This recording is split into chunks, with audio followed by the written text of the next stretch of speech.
Então tá, como a gente faz o curso, faz parte da academia, né? A Carla também é uma das integrantes da academia, tem a Juliana, a gente começou com essa proposta um pouquinho antes da pandemia, agora ficou mais popular.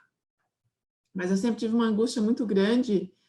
Poxa, a gente estuda tanto, a gente lê tanto, a gente pesquisa tanto e fica restrito a um público muito fechado, que é quem pode ir por aí para Florianópolis, quem conhece a gente, e o Brasil é tão grande, tem tanta gente que eu fechar o consultório, pagar a passagem, ficar alguns dias sem trabalhar, não é todo mundo que pode, né? Então, nesse intuito, a gente pensou a academia. Então, sou de Florianópolis, Santa Catarina, como vocês já sabem, essa é a minha cidade, não sei se vocês já conheceram, ou são daqui de perto. Esse é a universidade da onde eu venho, que é a Universidade Federal de Santa Catarina. A parte da odonto não aparece nessa foto, está um pouquinho mais aqui para trás. Mas eu fui criada nessa universidade.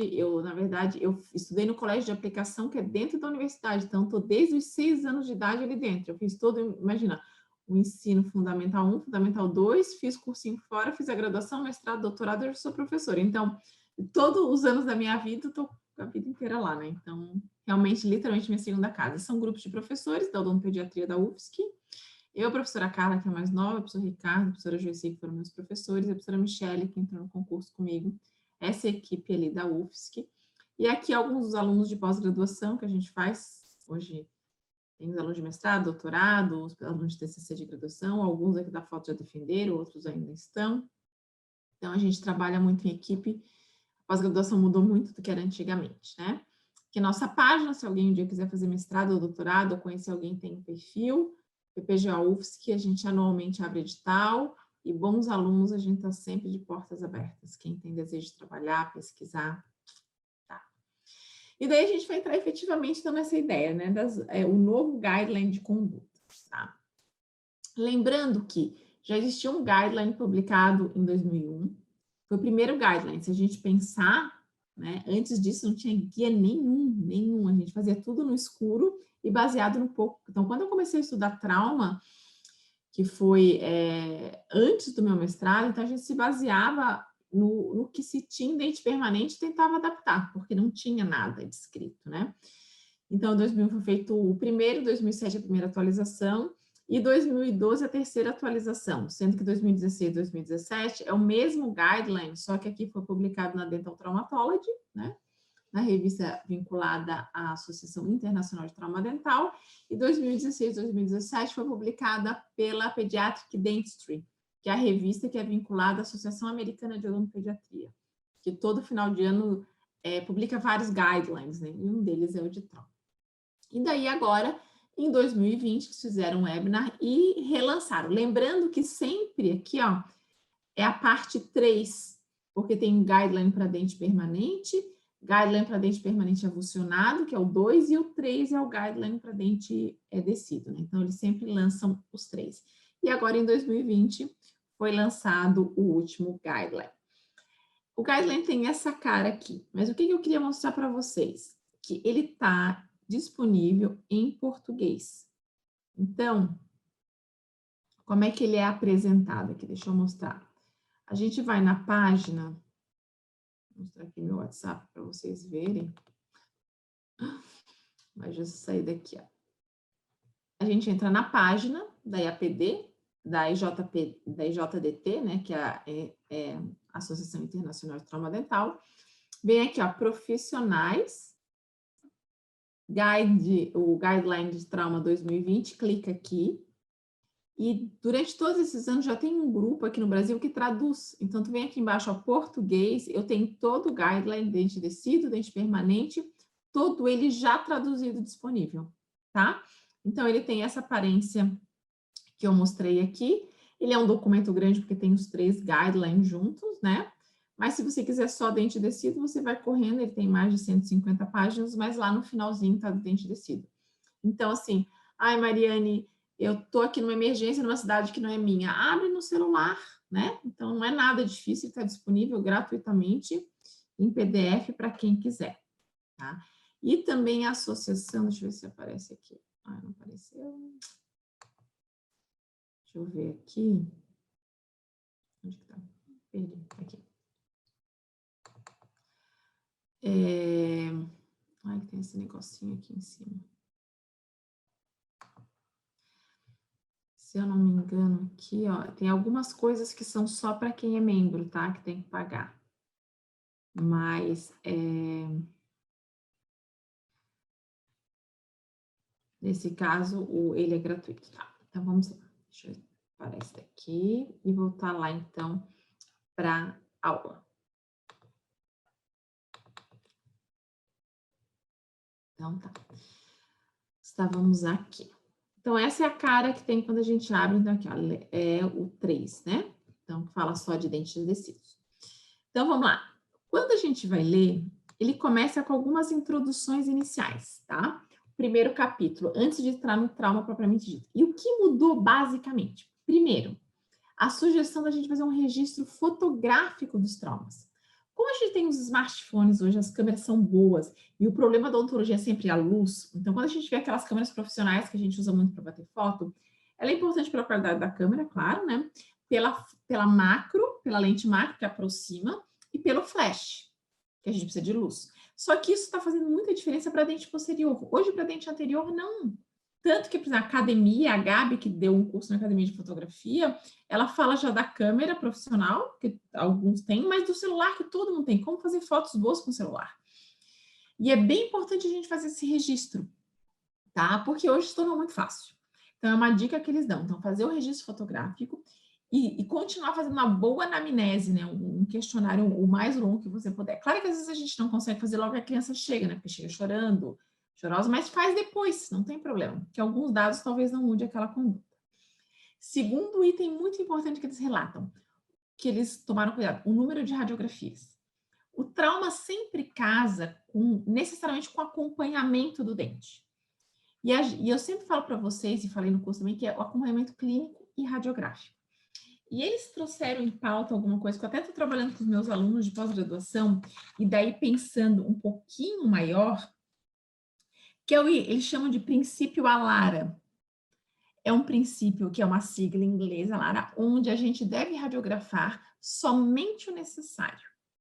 Então, vocês vão ver ao longo da aula que eu vou mostrar aqui, o acompanhamento é clínico, e você só vai fazer radiografia se tiver algum indício clínico que sugira alguma alteração. Aí você vai fazer radiografia. Então, o segundo ponto importante que eles mudaram. E o terceiro nessa publicação é a questão da participação dos pais.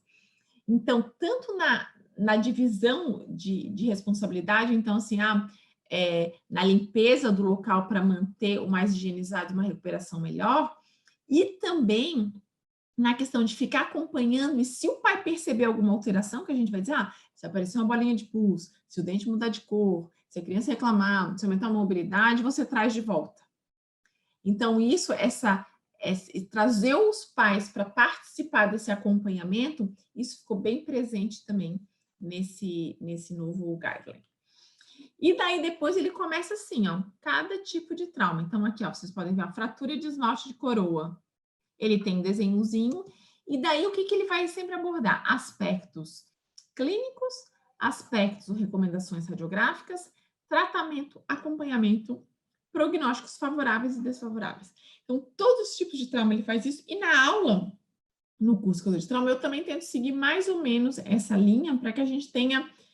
Porque o trauma, às vezes ele é complicado, porque como são 10 tipos de trauma, mais ou menos, né, dependendo da classificação, mais as subdivisões, mais as variações, a gente se perde. E quando a gente divide, assim, meio em capítulos, digamos assim, nos ajuda a raciocinar um pouquinho melhor a respeito dele.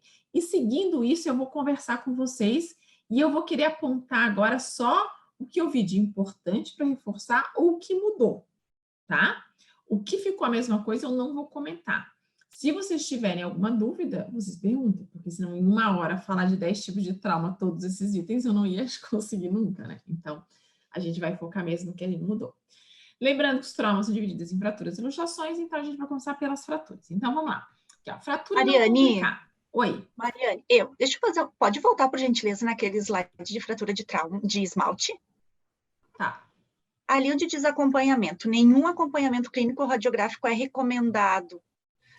o que eu sempre soube é que, independente de qualquer tipo de trauma, a gente sempre da gravidade, a gente sempre precisa fazer um acompanhamento, porque nem sempre um dano ao tecido duro pode estar restrito a ele, né? Eu posso ter acompanhado um dano ao tecido de sustentação.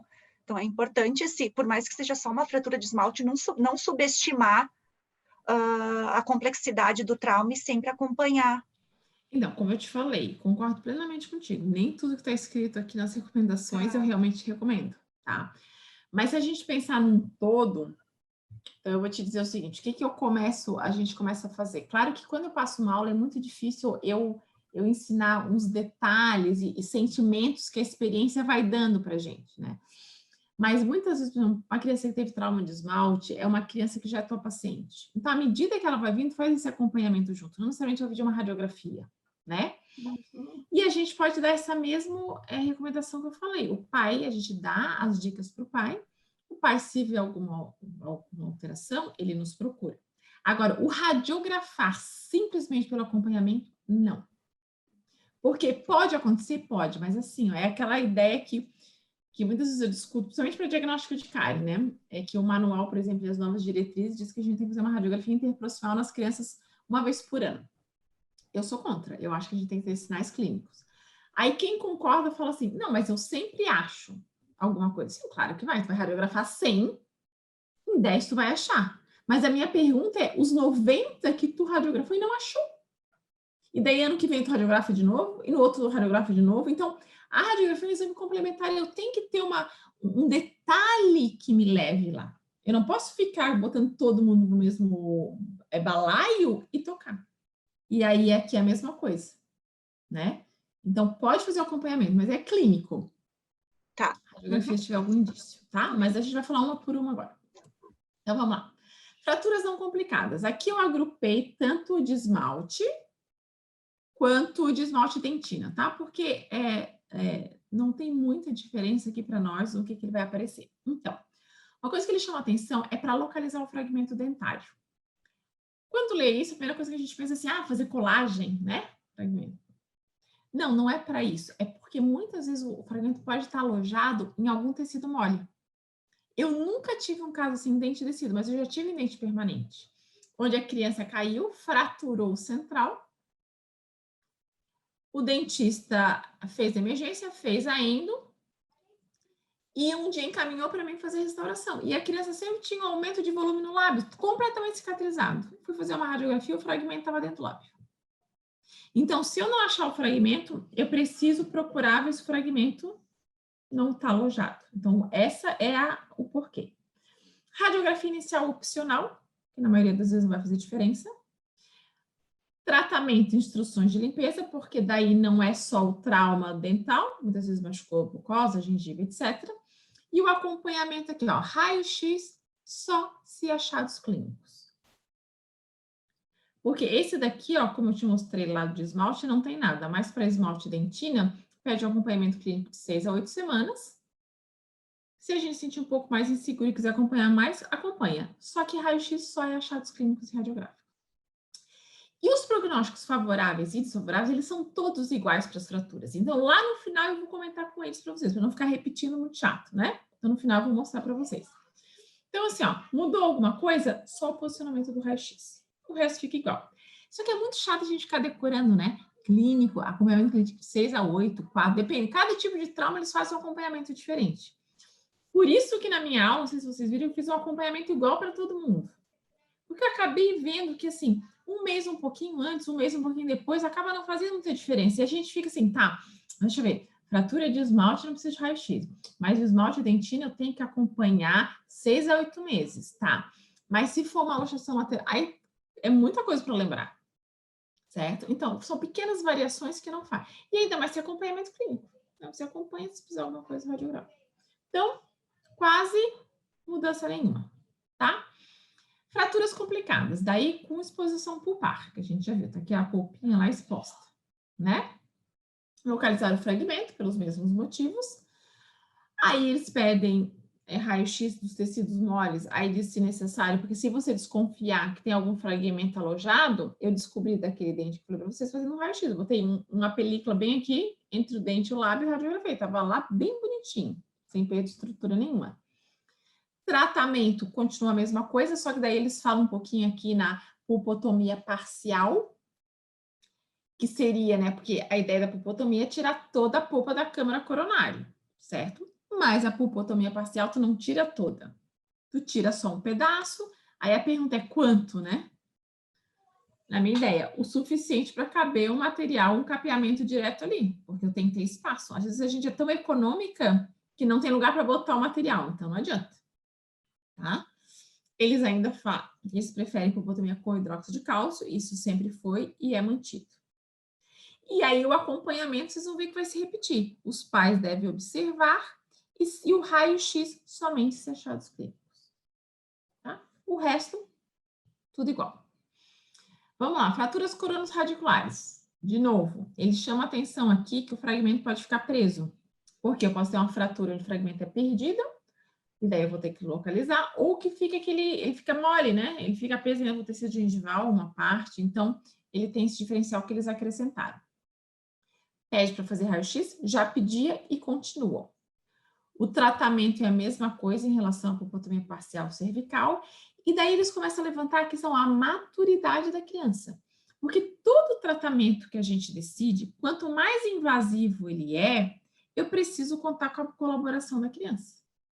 E daí, às vezes, eu tenho uma baita de uma indicação na pulpotomia, mas é uma criança que não tem como conter, eu não consigo parar.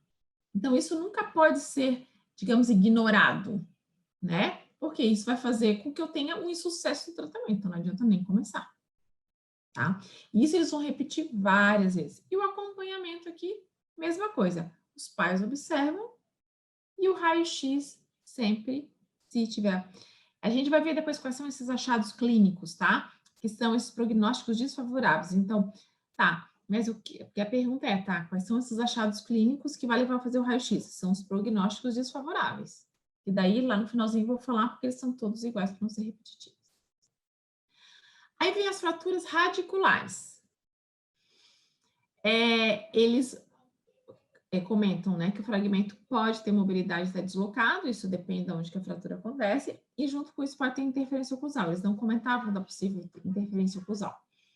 Tem que fazer o raio-x, e eles comentam, que não comentava antes, que a maioria das fraturas é no terço médio ou apical. Isso é bom pra gente, porque na maioria das vezes a gente consegue manter o dente. O tratamento que eu botei aqui, eu resolvi botar, mas ele não é novo, tá? Ele é a mesma coisa. Se não tem deslocamento do fragmento, eu não faço nada. Se eu tenho um deslocamento, eu não tenho mobilidade, o que é muito difícil acontecer na fratura radicular. Mas eu tenho uma interferência oclusal, eu tento reposicionar. Quer dizer, eu deixo um reposicionamento espontâneo, eu também não faço nada, porque ele vai voltar para a posição sozinho. Só que se eu tenho um deslocamento, uma mobilidade ou mais uma interferência, eles dão sua sugestão. Duas sugestões. Exo e deixar o fragmento, ou quando eu digo assim, exo e deixar o fragmento, é você extrai o fragmento coronário e deixa o radicular. Eu já vou mostrar um caso para vocês que eu acho que eu mostro também no curso. Ou então, eu vou tentar reposicionar e fazer a contenção. Lembrando para vocês que nenhum reposicionamento numa consulta de emergência é um procedimento fácil, tá?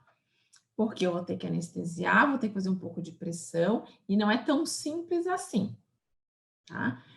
Uma criança super legal, boazinha, etc., que a gente volta e meia pega, não tem problema. Porque eu não sei se vocês já tentaram reposicionar um dente, já tentaram reposicionar?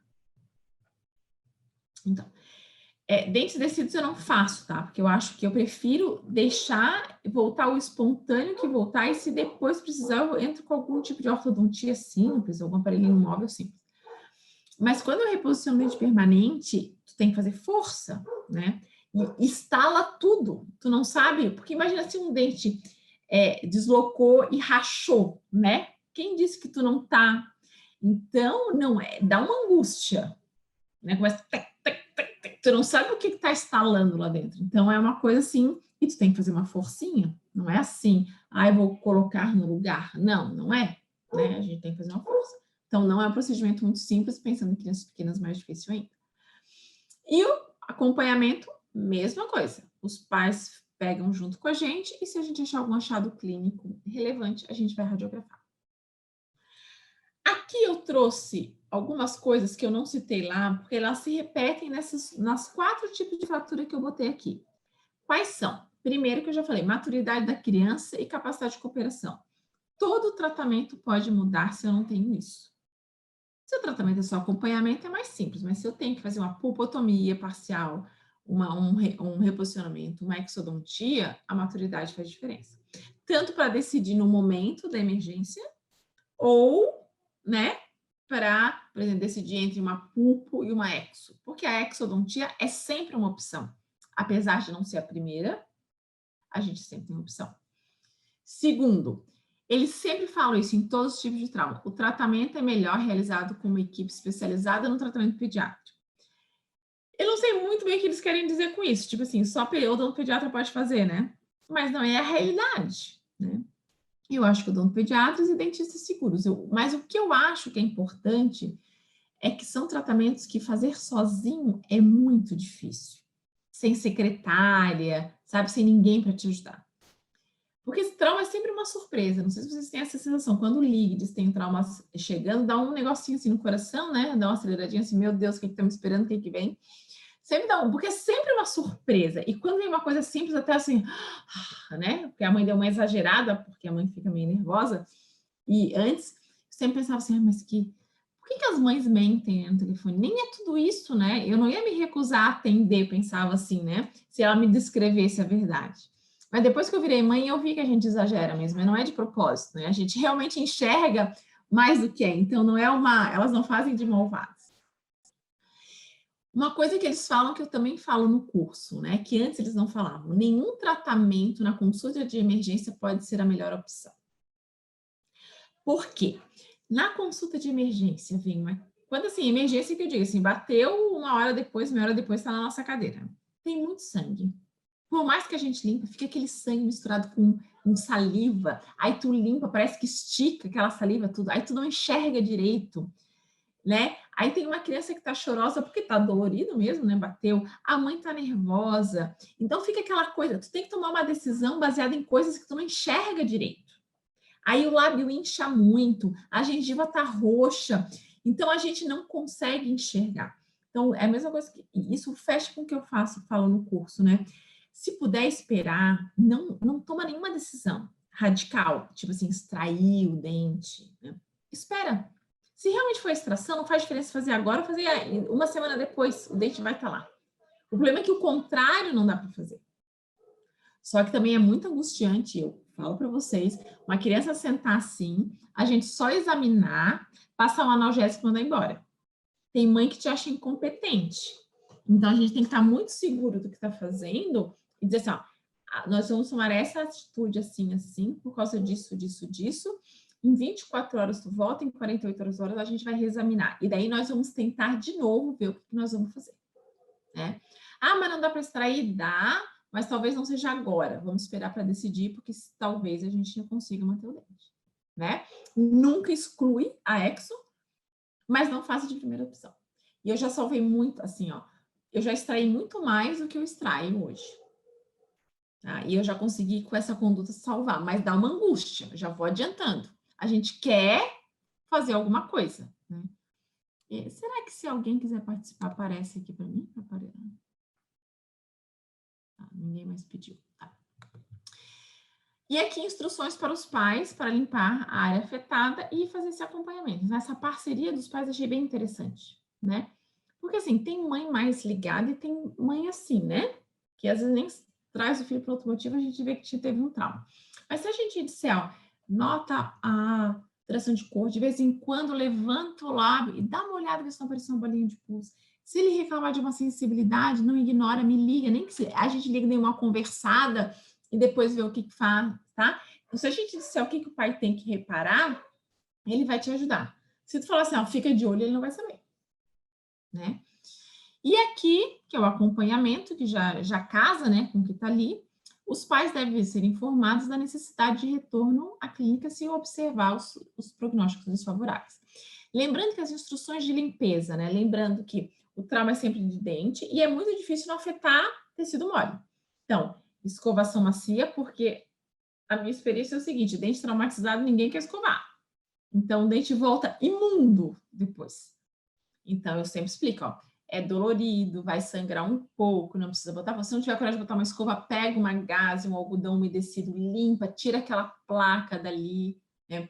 Explica que vai ficar uma camada meio esbranquiçada na gengiva, vai ficar roxo mesmo, mas melhora rápido. Em 3 dias já vai ver uma diferença. Quando a gente vai relatando tudo que vai acontecendo, certo? Os pais vão criando essa confiança na gente, porque vai acontecendo exatamente o que a gente falou, tá? E a sugestão é de limpar com clorexidina e passar com o cotonetezinho, né? Ali, durante essa semana para ajudar na cicatrização do tecido mole. Às vezes, ser bem sincera, quando é mais leve, eu não passo o pai comprar um vidro desse tamanho de clorexidina, né? Um Bereogard desse tamanho para usar umas gotinhas, né? Eu peço fazer um boa higiene, a gente tem que ter um pouquinho de bom senso, tá? Às vezes o pai já tem em casa, ou etc, etc. Se vocês falam muito, os antigos falam muito em chá de malva, não sei se vocês já ouviram falar. Então, quando vó traz, isso é uma beleza, fala em chá de malva, ela adora, né? Nossa, chá de malva, né? Que é uma coisa, às vezes, não é muito severa, então agora que a gente não precisa, faz um chá de malva e eles dizem que realmente ajuda na cicatrização. Não tem nenhuma comprovação científica, mas mal não vai fazer, né? E as avós adoram, assim. Aí a gente fica assim, a gente fica a melhor amiga da avó. Opa, tem alguma coisa aqui que não passou. Então tá, vamos aos prognósticos que eu falei para vocês favoráveis, né? Todos os que são todos iguais para todos os tipos de fratura. Então, não vai ter sintomatologia. Mas é muito difícil a criança reclamar de sintomatologia, tá? Raramente ela reclama de dor, etc. Mas não pode reclamar. A gente tem em relação à cicatrização pulpar. E daí a gente tem algumas dicas. Primeiro, a coloração da coroa não muda, porque a gente tem que ficar antenada que toda vez que tem uma alteração de cor da coroa, existe uma alteração pulpar. Não significa que é uma alteração que a gente vai fazer uma intervenção, mas existe uma alteração, tá? Se a gente vai fazer intervenção, não é outra coisa. Sinais de necrose, clinicamente infecção, que vai ser um abscesso, uma fístula na maioria das vezes, tá?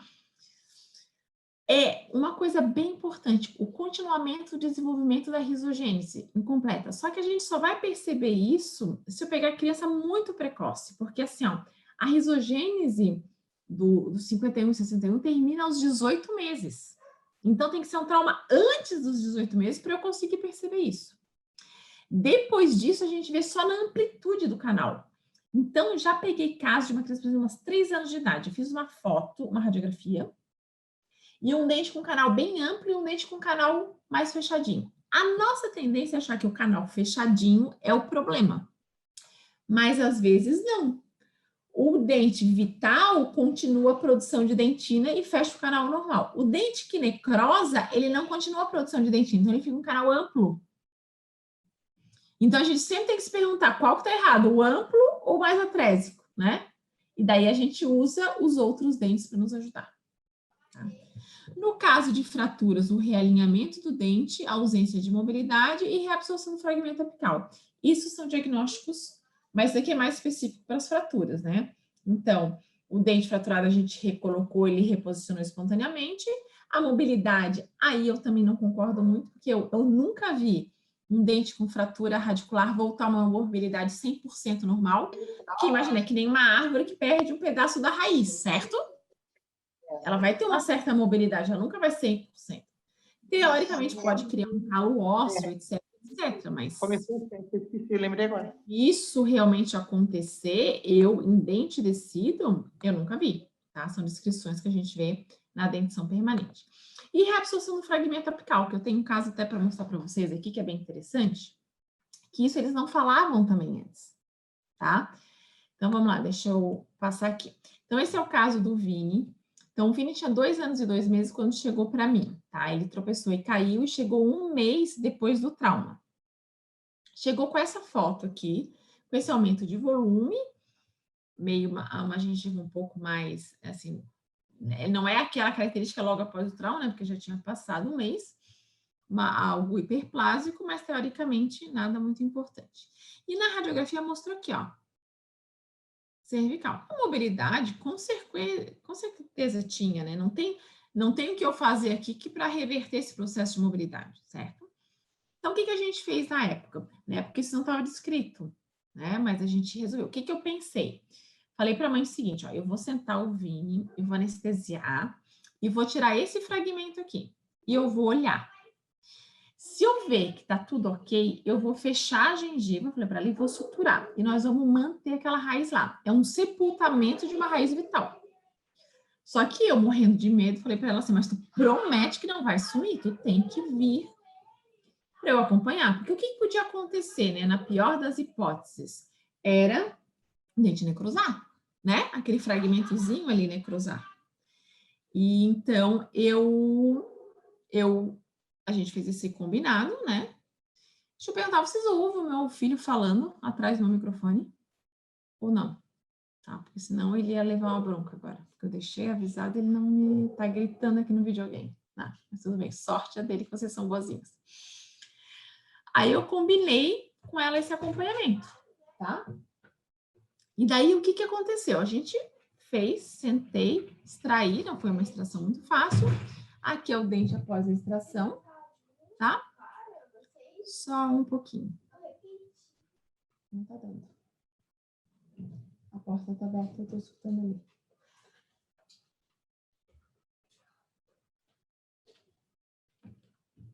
Fecha a porta, por favor. Desculpem, meninas. Crianças, vamos lá. E aí eu mantive o acompanhamento. Então tá aqui, ó, acompanhamento de 5 meses. O que a gente tem que observar? Lesão não tem, aqui, ó. E o que é interessante? Pensa assim, ó, o 21 lá em cima. O 21 olha para baixo, o que ele vê é uma raiz. Para ele tá tudo bem. Se não tem coroa, teoricamente estou preservando o tempo de erupção, estou preservando tudo. Acompanhamento de 10 meses, lâmina dura, ok, não tem espessamento do ligamento, ok. Acompanhamento aqui, um pouquinho mais velho, tá vendo? Reduziu aqui, ó, aquela hiperplasia que ele tinha, naturalmente. Na época eu fiz um aparelho removível, hoje eu não faço removível para meninos, esquecem. Não, meninos não usam. Não na minha experiência. Acabou não usando. E aqui o acompanhamento, ó, 12 meses, 16 meses, 29 meses. Tudo bonitinho. Não necrosou. Poderia ter necrosado? Poderia. Eu tenho 3 casos desse, tá? Um necrosou. E só que esse já tinha, o dente já tinha sido restaurado previamente. Então, a gente não sabe também a condição pulpar, né? E tá aqui o Vinícius, cara de levado, o dente permanente rompendo e aquele com os 2 dentes na boca. Tá? Então, é isso que ele Mariane, fala. Oi. Esse caso que necrosou, tu fizeste endo ou extraiu? Não. Aí eu sou obrigada a extrair, porque não tem como fazer isolamento absoluto, sabe? Sim, sim. Porque o dente está infraósseo, o fragmento está infraósseo. Uhum. Tá? E aí a extração fica um pouquinho mais fácil, porque como já tem um aumento um pouco do ligamento, do espaçamento do ligamento, fica um pouquinho mais fácil de tirar. Sim. Porque assim, ó, tirar esse fragmento aqui, ó, de uma criança com 2 anos e meio, não vou dizer que é difícil, né? Mas a gente não tem onde segurar. Mesmo trabalhando com a alavanca, a gente demora um pouquinho mais, né? Porque a extração de dente descido superior, a gente tira o quê? Em 30 segundos? Demora um tempão para anestesiar, para ser bem lenta, mas na hora da extração a gente faz tac, né? Isso aqui eu ia demorar um pouquinho, certo? Porque não tem onde segurar, né? Então foi super tranquilo. E aí a gente conseguiu manter. Aí agora os fragmentos. Prognósticos desfavoráveis, né? Que seriam os prognósticos que a gente vai avisar para os pais, ó, fica ligado, né? Que pode, né? A gente talvez tenha que radiografar. Se reclamar de dor, que é muito raro, nunca vi criança reclamar de dor por trauma, mas tudo bem. A não ser logo após o trauma, né? Quando vai morder, após o ligamento. Sinais de necrose pulpar. Esse é o nosso, o que a gente procura é necrose, basicamente. Então, fístula, abscesso, mobilidade aumentada, qualquer coisa do gênero. Descoloração para cinza. Não quer dizer que uma descoloração para cinza, sem outro sinal de necrose, a gente deva abrir o dente, tá? Pelo amor de Deus. Eu faço até uma aula só sobre alteração de cor da coroa, que ela saiu agora 2 artigos em 2020 também muito interessantes. Alteração de cor por si só não é indicação de tratamento endodôntico, mas é uma pulga atrás da orelha, tá? Sinais radiográficos de necrose, que nada mais é do que a lesão, ou de reabsorção inflamatória, que também está associada à lesão, essas duas coisas são meio casadas, geralmente eu tenho, porque a lesão periapical nada mais é do que uma reabsorção óssea, certo? Né? Então, por isso que eu vejo a lesão. e, consequentemente, já tem, na maioria dos casos, associados uma reabsorção fisiológica, meio casadinho. Interrupção da risogênese, que a gente já conversou, que é muito difícil, então a criança tem que ter o trauma antes dos 18 meses. E assim, ó, e a questão, por exemplo, do não posicionamento do fragmento no caso das fraturas, né? Que daí é meio relativo, assim, porque às vezes tu vê toda uma... O dente não voltou um pouco para a posição, mas não voltou 100%, tá? Então, você deixou ele lá para reposicionar sozinho. Ele reposicionou um pouco, mas não reposicionou 100%, mas o resto está tudo ok. Para mim, melhorou. Eu não vou mexer, tá? Se não tiver nenhum outro sinal de infecção, de necrose. Mas eles colocaram isso aqui. Então, esses prognósticos favoráveis, nesse novo guideline, eles colocaram um pouquinho melhor descritos. O que no outro era meio superficial e cada tipo de trauma tinha um prognóstico favorável e diferente do outro tipo de trauma. Aí era muito chato, né? Ficava vendo que cada um era um tipo, né? Claro que assim, se a gente pensar uma fratura de esmalte, tem muito menos chance do que se eu fizer isso numa fratura de radicular, por exemplo, pela própria intensidade do trauma. Mas, né, são todos fraturas, certo? Então, aqui, ó, eu procuro sinais favoráveis de abscesso, fístula, ou só fístula, às vezes o abscesso, que não fistulou ainda, não importa. Alteração de cor da coroa, que também marronzinho, mas assim, eu sugiro, quando vê alteração de cor da coroa, fazer uma radiografia só para descartar, porque daí se você já vê que é uma obliteração, você já fica descansado, né? Então, é mais tranquilo, porque tem um cinza marronzado, um marrom amarelado, tem duas cores, então tem muitas variações, né? Então, e às vezes muda de cor, né? Começa cinza, vira marrom, começa marrom, vira cinza, não é tão... E a reabsorção aqui, ó, inflamatória, que a gente vê aqui, né? Então, sempre tem geralmente uma lesão junto, associada com a reabsorção, tá? E aqui eu tenho uma lesão maior, mas eu também já tenho uma reabsorção inflamatória associada, tá? Então, é isso que eu procuro de diagnósticos favoráveis. Claro que primeiro eu tenho que ter um clínico, aí o clínico me põe uma pulga atrás da orelha, eu vou lá, radiografo e confirmo. Se não confirma, tá ótimo. Tá? E aí a gente obedece lá os princípios da Lara, que é diminuir a radiografia. Agora nós vamos para as luxações. Agrupei também aqui, ó, concussão, subluxação. Aspectos clínicos, radiográficos, tratamento não mudou nada. Tudo igual ao antigo, né? A concussão não tem mobilidade, a subluxação tem pouco de mobilidade, tem sangramento. Aspectos radiográficos, a mesma coisa, a gente faz um raio-x, né, e observa. O tratamento das duas é acompanhamento, né, a gente não vai fazer uma endodontia ali. E o acompanhamento, pais observando as alterações, pai com instruções de higiene e raio-x e achados clínicos. Não muda nada. Continua sendo um trauma leve, né? E prognósticos favoráveis e desfavoráveis, repete quase tudo, tá? Mas eu vou mostrar lá no final de novo, certo? Super fácil, não mudou nada. Em relação à extrusão mudou um pouquinho. O que mudou? Mudou aqui, ó, no tratamento. O que eles sugerem? Sem interferência oclusal, então teve uma extrusão. Sem interferência oclusal é quase impossível, tá, gente? Porque se extruiu, só se é uma mordida aberta, né? Se é um overjet muito grande, mas tem uma... Ou às vezes ele extruiu e deslocou um pouquinho, ou às vezes ele extruiu e você consegue com um pequeno desgaste tirar o contato prematuro, certo? Reposicionamento espontâneo. Nunca vi, tá? Eu tenho pouquíssimos casos de extrusão na minha vida. Nunca vi uma extrusão voltar para o lugar. Por quê? Porque quando extrui, aqui vai encher de coágulo, não vai?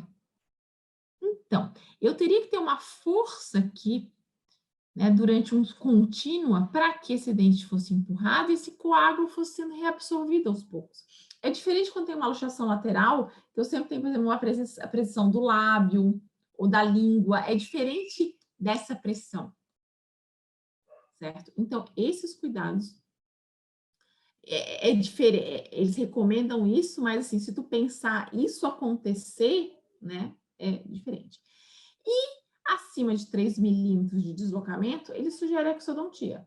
Mas aí eu entraria na mesma, né? Se tem uma mordida aberta, você consegue fazer um pequeno desgaste, não precisa decidir a exodontia já. O que eu faria? Espera um pouquinho.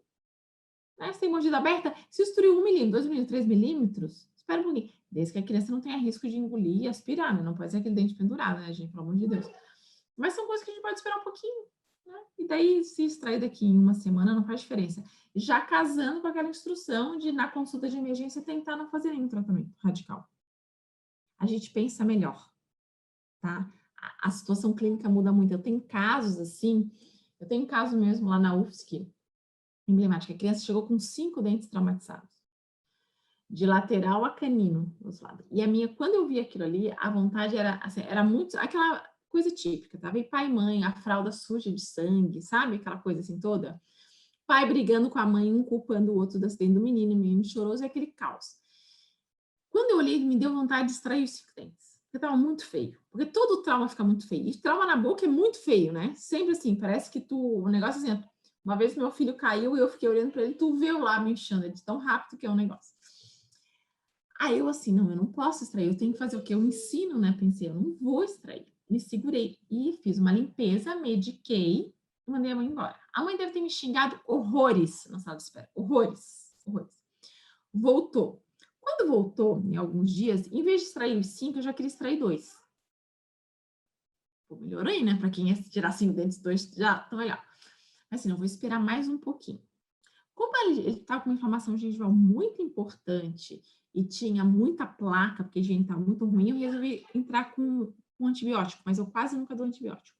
Quando voltou de novo depois de uma semana, dos 5 dentes, só um que estava cruzado, acabou lateral, indo mais para trás e cruzou, que eu queria extrair. Aí, assim, não vou esperar mais um pouquinho. No final, a gente conseguiu cruzar o dente com o aparelho removível e eu não precisei extrair nenhum dente. E daí, nesse dia, eu perguntei para a mãe assim, ela foi bem sincera, naquele primeiro dia, tu me xingou muito ali na sala de espera? Eu imaginei, né? Ela assim, eu xinguei muito porque tu não fizesse nada. E realmente, eu não fiz nada, né? É essa a impressão que dá, mas eu consegui salvar os 5 dentes. Mas eu tive que lutar contra mim mesma, tá? Não é uma coisa automática. Assim. Bom, pessoal, teve gente que entrou depois. Se quiser abrir a câmera, fica bem à vontade, eu adoro companhia. E se quiser fazer pergunta, pode abrir o áudio e perguntar, porque eu não consigo falar, olhar para o slide e ver o chat, tá? Aí vocês podem abrir, eu fico bem feliz se vocês querem fazer companhia aqui, que nem a Letícia e a Mirella, bem queridas, elas estão aqui fazendo companhia. É bom porque a Letícia é bem querida, ela é daquelas que concorda, assim. Aí a gente, ela fica concordando, aí a gente fica mais seguro dela. Tá? Acompanhamento, como eu falei, achados radiográficos, tá? As instruções, elas não são a maioria dos traumas, tá? São poucas. Eu tenho muito caso de trauma e muito pouca de instrução. Tá? Então, mudou um pouquinho aqui o tratamento. Na luxação lateral, mudou mais, tá? Então, eles acrescentaram aqui, né, que diziam que tinha mobilidade, e, na verdade, não tem, porque nessa luxação lateral aqui tem uma fratura, tá, no desenho óssea, mas a maioria não tem, porque eu tenho o osso da criança ainda muito maleável, na verdade, parece que dá um alargamento do alvéolo, mas não uma quebra do osso alveolar. Não é muito como uma fratura de osso alveolar em dente descido. É mais fácil ter esse alargamento, digamos assim, do que realmente quebrar. Só que, às vezes, o dente mexe e ele trava. Então, se tu for ver, ele não tem mobilidade. É diferente da luxação lateral. A luxação lateral é diferente da subluxação, que rompe o ligamento e aumenta a mobilidade. A luxação lateral é como travasse. Mas, pelo deslocamento, pode haver interferência oclusal. Nada impede a gente fazer um pequeno desgaste. Vamos fazer raio-x, que já era e manteve. E daí o tratamento muda um pouquinho. Por que eles recomendam? Sem interferência. Quando não tem interferência oclusal, reposicionar espontaneamente, então você não faz nada. Então, se foi para cá, o lábio vai reposicionar, e se foi para palatal, a língua reposiciona. Tá? Vou pegar aqui o meu dente. Melhor, né? Tem cheio de dente aqui, ó. Então, se for assim, o lábio vai fazer pressão reposicionar, e se for assim, o lábio vai fazer pressão aqui, né? E vai reposicionar, deixa eu arrumar a câmera. E se for nesse sentido, a língua vai fazer a pressão aqui e vai reposicionar. Ah, Mariane, volta 100%? Às vezes não volta, tá? Mas às vezes a mãe nem vê mais diferença, a gente que vê. Se a mãe não fala nada, eu também não chamo atenção, tá? Se a mãe enche muito, aí a gente pode botar um Hawley, alguma coisa, uma molinha para colocar no lugar. Mas eu não falo muito, não, tá? E aí, quando tem interferência aqui, eles falam em exodontia ou reposicionamento, mas, né, tira essa exo daqui, ó, tá? Assim, eu faria um desgaste um pouquinho na interferência, né? E esperaria um pouquinho, tá? E o que ficou diferente é porque sempre tinha aquela dúvida assim, né? Se o dente deslocou nessa posição, a raiz foi para vestibular e tudo bem, mas se o dente deslocou nessa posição, vai afetar o germe do dente permanente. E vocês viram que eu falei na aula, assim, não adianta extrair, porque a lesão já foi. O extrair não vai resolver o meu problema do germe.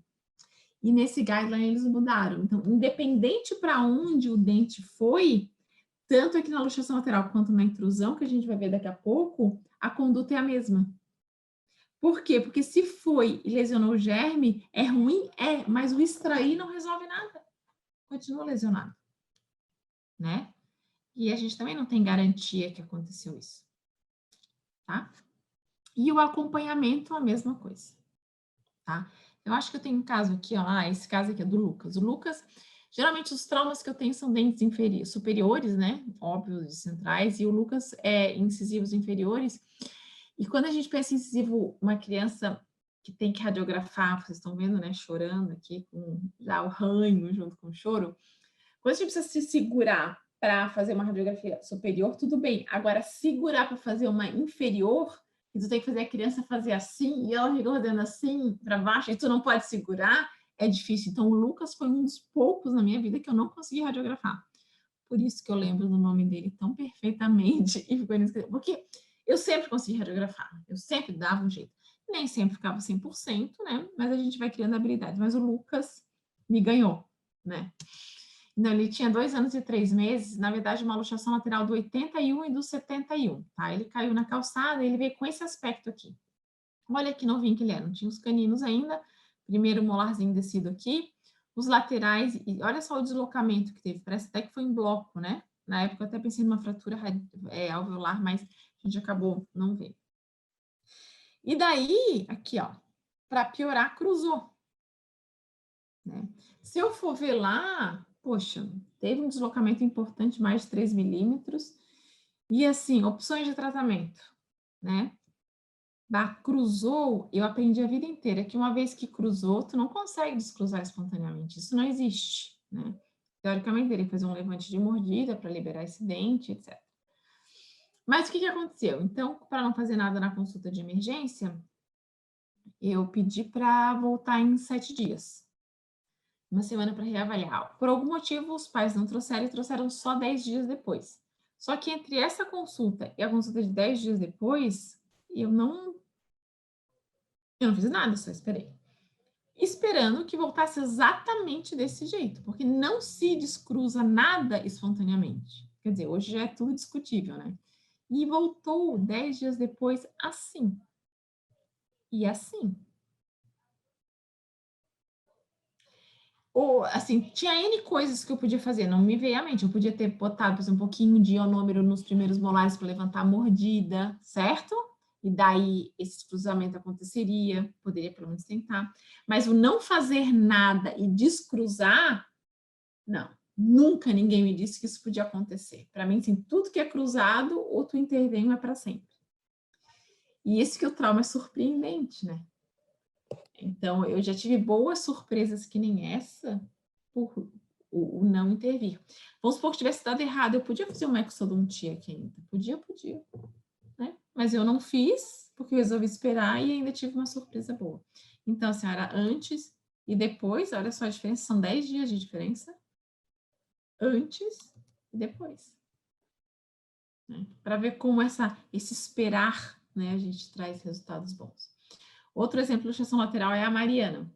Esse eu não trouxe o caso completo, eu trouxe só um pedacinho. Com 10 meses, teve uma luxação lateral de 51. Não fui eu que fiz o primeiro atendimento dela, tá? Ela caiu e teve, olha só, mal irrompido os dentes, já teve deslocamento, né? Essa tu vê, ó, olha só, o ápice não formado lá, ó, ela não tinha 18 meses ainda, né? Então tu vê, ó, raiz não formada era um ótimo exemplo para a gente ver o que ia acontecer. Não reposicionaram na hora, fizeram uma ferulização ainda com uma férula rígida, que a gente, na verdade, não faz, né? Mas é o que tinha na hora e que foi feito. E daí, olha só. Continua. Tudo ok. Né? Na verdade, não precisava nem daquela ferulização, né? Hoje já sabe que na luxação lateral eu não posso fazer isso porque eu quero que o dente volte para a posição. Mas o que aconteceu?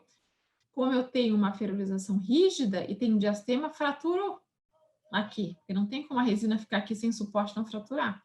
E daí o dente voltou para a posição. Sozinho. E continuou sua formação. Depois teve outros problemas, né? Que teve uma pequena anquilose, se vocês virem.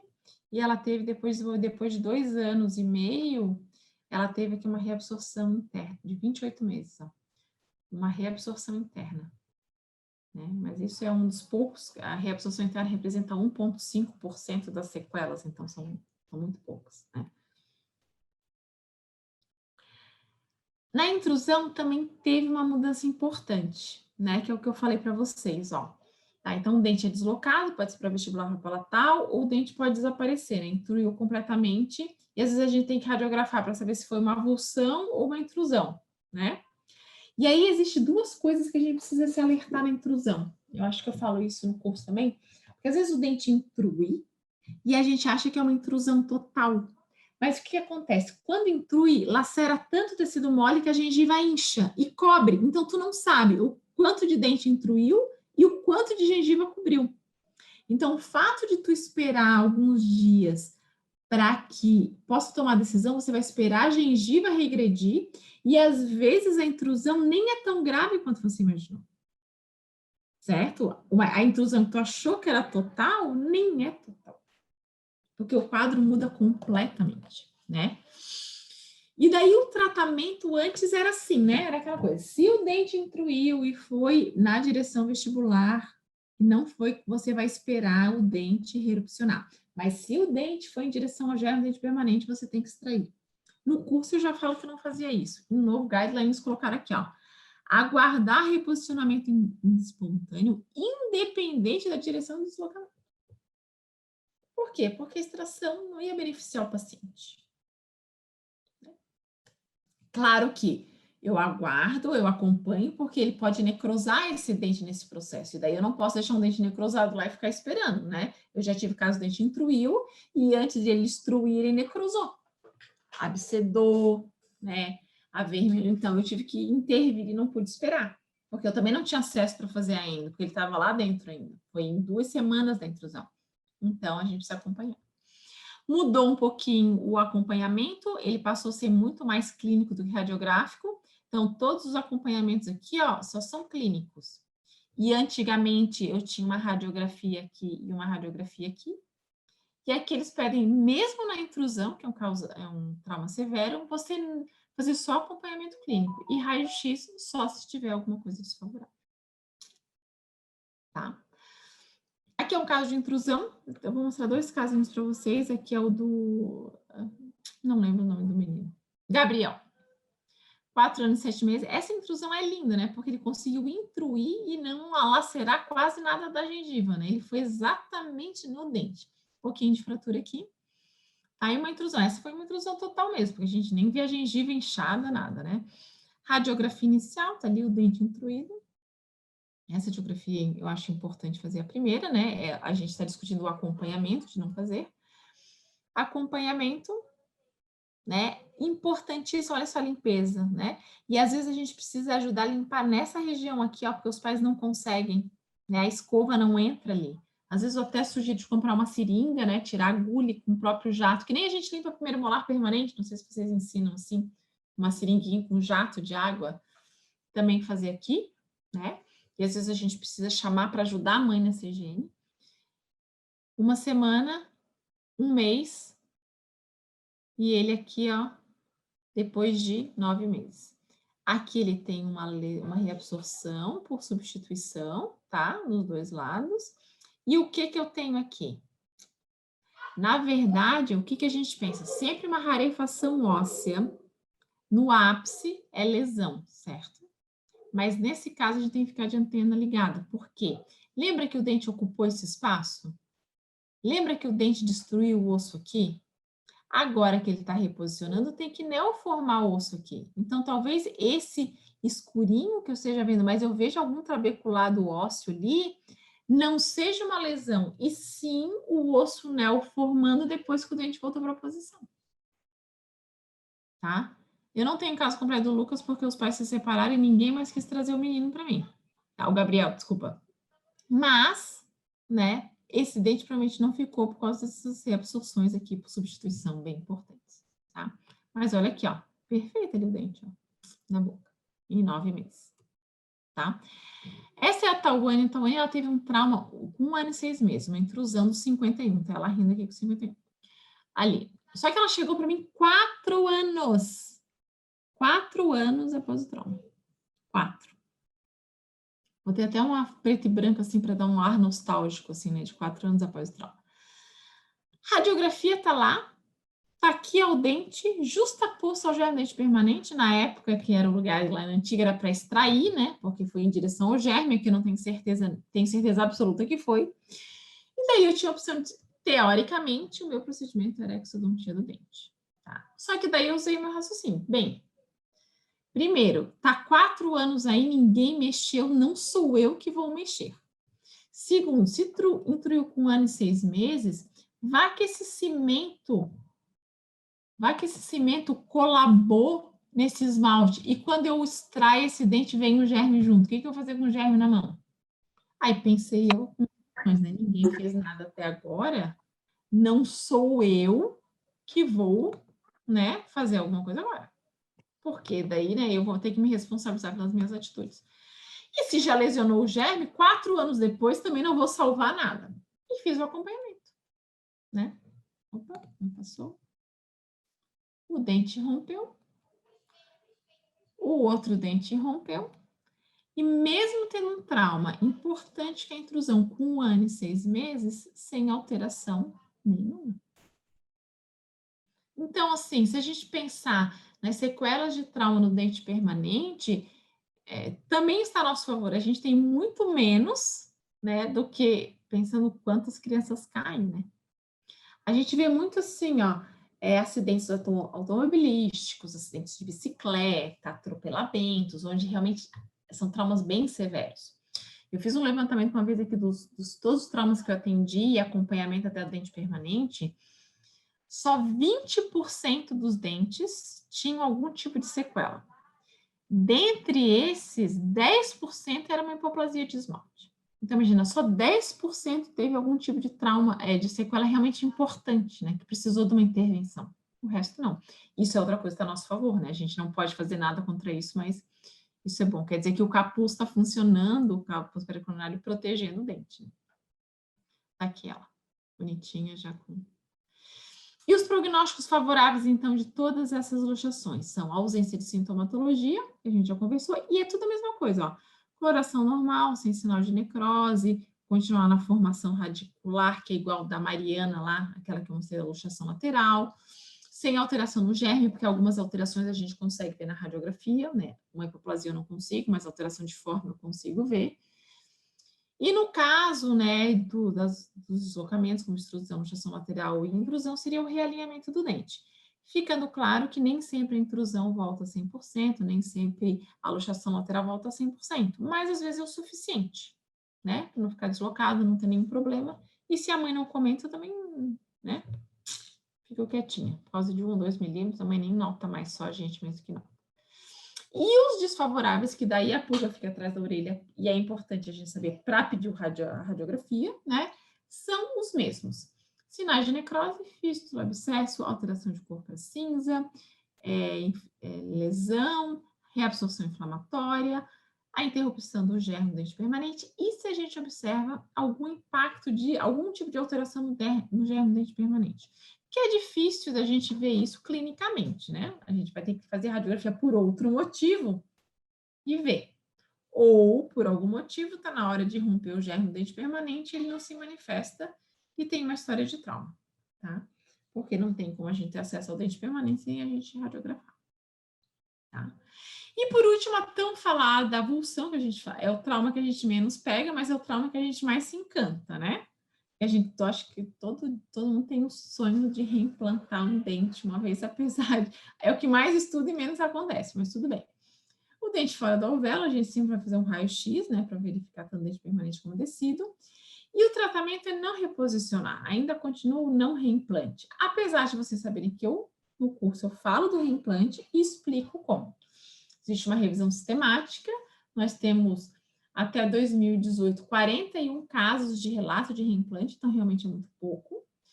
E tem uma série de motivos que se justifica o não reimplante. A gente só precisa discutir. Também não sou a favor de reimplantar todos os casos, né?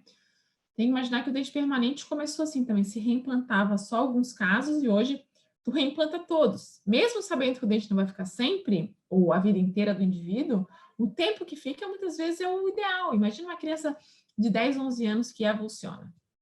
Tu não pode botar implante nele, tu não pode fazer quase nada. Então, se aquele dente ficar 5 anos até os 15, até os 16, até eles chegar na fase adulta, é o suficiente. Depois a gente resolve com o implante, né?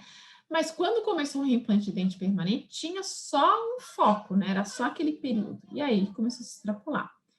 O dente tecido, alguns autores são a favor do reimplante, mas também a gente tem que ver que tem suas indicações, né? Apesar do guideline ir contra. Aqui é um caso que a gente tem completo, publicado na Dental Traumatology, da Marcela, teve avulsão de 61 com 2 anos, né? Então, os autores que vão contra a avulsão, o reimplante, né? Falam que eles não reimplantam porque as crianças não apresentam necessidades estéticas, e isso, na verdade, a gente nem sabe direito, porque a gente não tem metodologias para saber o quanto que a criança se importa com a estética ou não. Não basta perguntar. Custo e colaboração da criança, isso é fato, que vai ter um custo maior, e colaboração, nós, odontopediatras, a gente for esperar por colaboração de criança, a gente não faz nada, né? A gente faz o que precisa fazer. Risco de necrose e reabsorção, isso é fato. Sempre que eu reimplanto, a maioria das vezes eu tenho que fazer um tratamento endodôntico, não tem a opção de reimplantar e não fazer ainda, porque vai necrosar. Danos ao germe dente permanente do reimplante não tem uma comprovação científica, porque se o permanente vem lesionado, tu não sabe se foi do reimplante ou se foi da avulsão, né? Falta de evidência científica, verdade, mas eu não tenho nem evidência para sim o reimplante, nem para não reimplante. Risco de anquilose e de aspiração, não existe relato, tá? Argumentos a favor: impacto estético, perda de espaço, isso não é motivo, porque também não se tem um aspecto, estudos que mostram que vai haver perda de espaço. Eu tenho inclinação de dentes, mas não necessariamente perda de espaço, não é igual ao posterior. Atraso na erupção, não se sabe, né? E dificuldade de mastigação, isso não se tem, porque se mastiga o dente posterior, né? Então, de todos os aspectos aqui, para se reevitar o reimplante, eu concordo, sim. Criança com doença sistêmica, você não vai fazer. Se eu tenho múltiplas avulsões, você não vai fazer, porque não tem onde fazer a contenção. Se eu tenho fratura dorso-alveolar, se o dente está quase esfoliando, óbvio que não. Se ele já teve um trauma, esse é o segundo com reabsorção, também não. Se eu tenho um dente com cárie, se eu tenho infecção anterior, não justifica. Agora, não reimplantar porque a criança tem problemas comportamentais, primeiro defina problemas comportamentais em criança. Se a criança sentasse na cadeira e abrisse a boca e deixasse fazer, a gente não precisava existir, né? O dentista normal atenderia. E quando o dente permanente não estiver com a coroa completamente desenvolvida. Se o dente permanente não está com a coroa plenamente desenvolvida, é porque a criança é jovem. Se a criança é jovem, mais ela precisa desse tecido, porque mais tempo ela vai ficar sem dente, né? Então, na verdade, é meio um contrassenso. E daí o caso da Marcela está aqui, a avulsão, a radiografia confirmando, né? A gente sempre recomenda até 30 minutos após o trauma, o armazenamento úmido, tem que ferulizar, vai fazendo até 7 dias, tá? Se não quiser fazer ainda, então não faz o reimplante. Se a mãe não quiser fazer ainda, não faz o reimplante. Se o dente vier seco, não faz o reimplante, né? E tá aqui, ó, a gente reimplantou, eu expliquei tudo para a mãe, tá? Depois de reimplantou, quando voltou em 7 dias para fazer ainda, a mãe falou assim para mim, não quero mais. Eu assim, hã? Não, eu não quero mais fazer. Ainda não tinha assim, mas como eu te expliquei? Falou assim, não, mas agora eu não quero mais. Eu assim, mas daí, resumindo, até eu convencer ela passou um mês, olha o que aconteceu. Né, o dente... Aí um mês ela resolveu fazer ainda. Assim, então tá, então vamos fazer, né? Já perdemos muita coisa, mas vamos lá. Mesmo assim, a gente conseguiu manter o dente da Marcela. Podia ter sido um pouquinho melhor, né? Bem, olha que limpo o dente, né? Uma maravilha, olha só. Vamos lá. O acompanhamento. O mais importante é a gente sempre comparar, né? Tá vendo que a reabsorção acelerou? Claro que já tinha um processo importante ali, né? Mas olha aqui, ó, bem no finalzinho, ó. Esse dente obliterado, né? Porque vocês viram que sobrou um pouquinho para o trauma para o 51, mas tá aqui, ó. Os dois estão muito parelhos na erupção, tá? Uma foto clínica, a gente vê um pequeno desnívelzinho no dente, mas para quem ia ficar sem dente, eu acho que isso não é um problema. 31 meses, os dois dentes esfoliando muito semelhante, tá? Mesmo tendo aquela diferença de reabsorção. Aqui, uma manchinha de hipoplasia aqui, ó. Foi o reimplante ou foi o trauma? Nunca vamos saber. Muito provável o trauma, né? Porque esse negócio de reimplantar e empurrar o coágulo não tem nada a ver, né? Porque a gente irriga, tira o coágulo e depois põe o dente, né? Não tem nada a ver com colocar. Certo? Essas são as atualizações, esses são todos os meus contatos, academia, do programa de pós-graduação, da odontopediatria da UFSC.